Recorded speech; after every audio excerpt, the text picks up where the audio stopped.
Pak Anggana, terkait dengan pilkada dan terpilihnya calon-calon kepala daerah, seperti apa upaya pendekatan yang mungkin dilakukan Kadin Indonesia untuk memastikan kebijakan-kebijakan yang diambil nantinya akan pro terhadap pertumbuhan ekonomi? Sebetulnya Kadin Indonesia selalu mengeluarkan peta jalan ataupun rekomendasi kebijakan kepada para pemangku kepentingan, khususnya dari pembuat kebijakan itu sendiri. Nah, dari situ harapannya sudah tercermin, sudah terrefleksikan prioritas-prioritas program ataupun sektor-sektor yang memang sudah memiliki satu rencana kerja yang solid, sehingga ke depannya diharapkan rencana-rencana kerja tersebut bisa sama-sama diadaptasi oleh para pembuat kebijakan. Sosialisasi-sosialisasi ini dibantu juga oleh teman-teman Kadin di daerah untuk dapat membangun komunikasi yang intens kepada para pembuat kebijakan sehingga kita bisa memaksimalkan potensi pertumbuhan yang ada di daerah karena kita sama-sama mengetahui sekali beban perekonomian meskipun menjadi salah satu motor penggerak di Pulau Jawa itu menjadi salah satu prioritas juga tentunya. Tetapi di daerah sendiri di timur Indonesia kita sudah melihat bagaimana pertumbuhan tersebut ketika investor betul-betul datang ke daerah-daerah yang selama ini belum terjamah investasi, itu mereka mendapatkan pertumbuhan ekonomi yang eksponensial, bahkan di atas 20% di beberapa kawasan di timur Indonesia. Nah, hal ini diharapkan bisa direplikasi juga di beberapa daerah lain yang masih memiliki potensi, baik itu sumber daya alam maupun secara lokasi mereka memiliki posisi yang cukup strategis untuk peningkatan kualitas logistik di kelautan kita, dan juga ada beberapa potensi-potensi untapped market untuk dijadikan sasaran untuk mungkin investasi yang padat teknologi, misalnya untuk menjadi data center atau apa. Nah, hal-hal tersebut secara intens terus dikomunikasikan oleh Kadin, dan juga saya juga tahu di Apindo juga ada roadmap perekonomian yang digagas oleh tim perekonomian Apindo. Itu mereka juga secara intens melakukan roadshow juga untuk melakukan sosialisasi, sehingga hal ini diharapkan jadi jembatan untuk dapat memberikan pemahaman dan juga memberikan gambaran bagaimana dunia usaha saat ini memprioritaskan sektor-sektor mana dan juga strategi utamanya. Baik, kita beralih ke Bu Yani. Bu Yani, tadi Ibu sudah menjelaskan sedikit seperti apa efisiensi dilakukan oleh pengusaha. Tapi apakah artinya hingga akhir tahun nanti pengusaha masih akan menahan untuk ekspansi karena adanya ketidakpastian ini?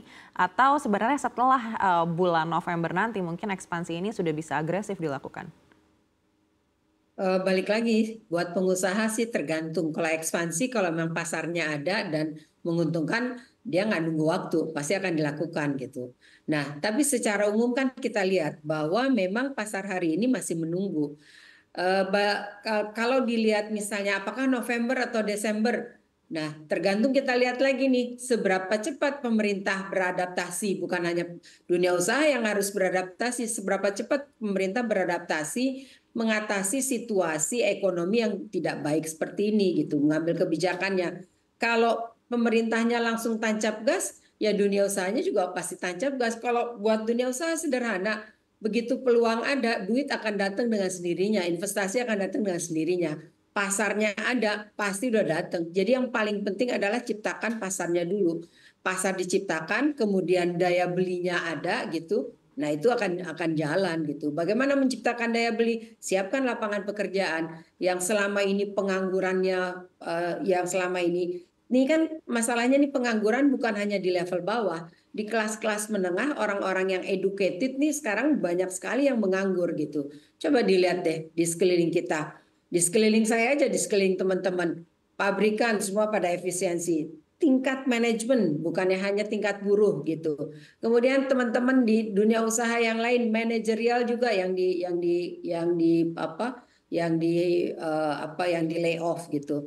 Nah, kalau misalnya pasarnya ada, kemudian uangnya ada, terus masyarakatnya bisa masuk lagi kembali ke dunia kerja, itu pasti akan dengan sendirinya. Sesimpel itu sih buat dunia usaha. Di mana ada uang, di mana ada pasar, di situ ada langsung. Dia nggak nunggu lah, nggak nunggu Desember, Januari gitu.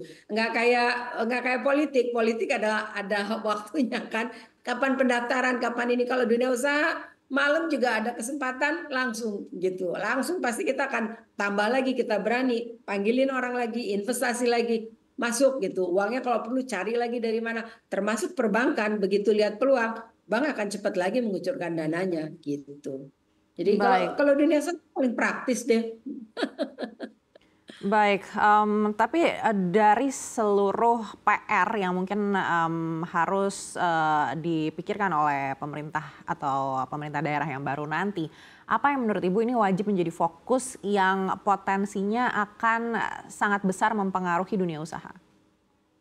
Yang pertama gini, pemerintah yang siapapun menteri atau gubernur yang duduk di dalamnya, coba lihat pelajari mana kebijakan yang merusak pasar dunia usaha gitu, perdagangan terutama jangan lakukan lagi gitu.